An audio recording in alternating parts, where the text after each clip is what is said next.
Bonsoir à tous, il est 18 h, bienvenue dans le Flash Info, vous êtes sur RTI 1. Il poursuit sa visite d'État en République populaire de Chine. Ce dimanche 2 septembre, le président Alassane Ouattara a eu une rencontre avec le Premier ministre chinois. Et il était question du renforcement de la coopération entre leurs pays respectifs, la Côte d'Ivoire et la Chine. Plus qu'une semaine avant la rentrée des classes 2018-2019. Demain 3 septembre, les inscriptions démarrent pour les élèves en classe de maternelle et de CP1. Quant aux élèves des collèges et lycées, les inscriptions sont en cours depuis le 18 juillet dernier et se poursuivent jusqu'au 8 septembre. Nous sommes garés, Michel Mambo. Lundi 3 septembre 2018, date retenue pour le début des inscriptions à la maternelle et aux cours préparatoires première année. Des inscriptions qui se poursuivront jusqu'au vendredi 7 septembre. Les inscriptions aux primaires, n'est-ce pas, se font sans frais d'inscription. Deuxièmement, nous avons demandé à ce que tous les enfants de 6 à 9 ans soient inscrits. Les inscriptions peuvent se faire avec ou sans extrait d'acte de naissance, selon le chef de cabinet du ministre de l'Éducation nationale et de l'enseignement technique. Kouyaté Abdoulaye précise que cette décision s'inscrit dans la politique de scolarisation obligatoire initiée par l'État ivoirien. Aucun enfant de Côte d'Ivoire ne doit rester sans éducation. Donc il faut que tous les enfants aient une éducation. On ne saurait le faire sans que tous les enfants en âge d'aller à l'école soient à l'école. C'est la raison pour laquelle que les enfants aient un extrait de naissance ou pas, un extrait de jugement supplétif ou pas, que tous les enfants soient inscrits, que tous les enfants aillent à l'école. Il nous appartiendra maintenant de voir avec les parents. Les parents prendront les dispositions pour faire en sorte que les enfants aient un extrait de naissance avant, n'est-ce pas, la fin de la classe de CP1. Kouyaté Abdoulaye a également abordé la question des inscriptions en ligne au premier et second cycle. Sur plus de 2 millions d'élèves attendus, seulement 403 730 ont pu s'inscrire à ce jour.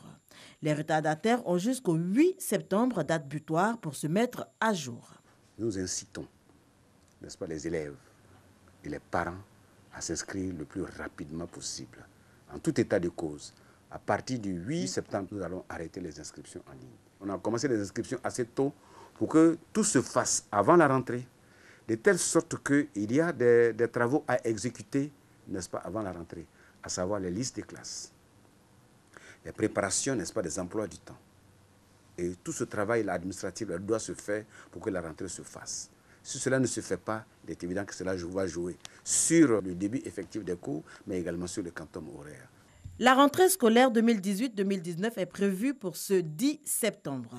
Parents, élèves, personnel éducatif et corps enseignants sont donc invités à une synergie d'action pour une année scolaire réussie. Les parents doivent être en phase avec l'école pour savoir ce qui se passe à l'école, d'où leur implication dans la gestion de l'école. Quand il y a une relation étroite entre les parents et l'école, l'enfant, n'est-ce pas, a une bonne performance. Civisme et éducation de tous pour une école de qualité, c'est le thème retenu pour la rentrée scolaire 2018-2019.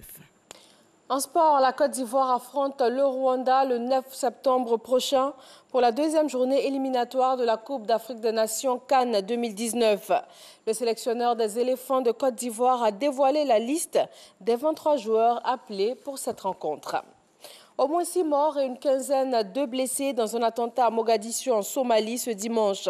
Un kamikaze a fait sauter son véhicule près d'un bâtiment officiel du centre-ville de la capitale somalienne. L'explosion a détruit le bâtiment, soufflé le toit d'une mosquée et endommagé plusieurs édifices alentours, notamment une école où plusieurs enfants ont été blessés. Les islamistes Shebab ont revendiqué l'attaque.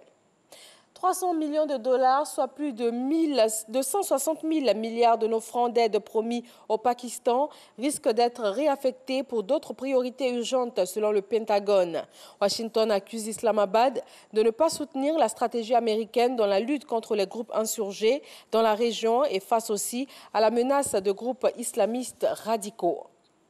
L'Amérique offre des funérailles nationales à John McCain, héros de la guerre du Vietnam et vétéran de la politique américaine. Les obsèques nationales de l'ancien sénateur se sont déroulées samedi 1er septembre à la cathédrale de Washington en conclusion d'une semaine d'hommage national dont Donald Trump a été exclu. McCain avait fait savoir avant sa mort qu'il ne souhaitait pas Donald Trump à ses funérailles, les deux hommes se vouant un mépris mutuel. Deux présidents américains, George Bush et Barack Obama, ont rendu un vibrant hommage au héros américain John McCain. Et voilà pour ce Flash Info. Merci de suivre RTI 1 et nous vous retrouverons avec grand plaisir pour le journal de 20 h.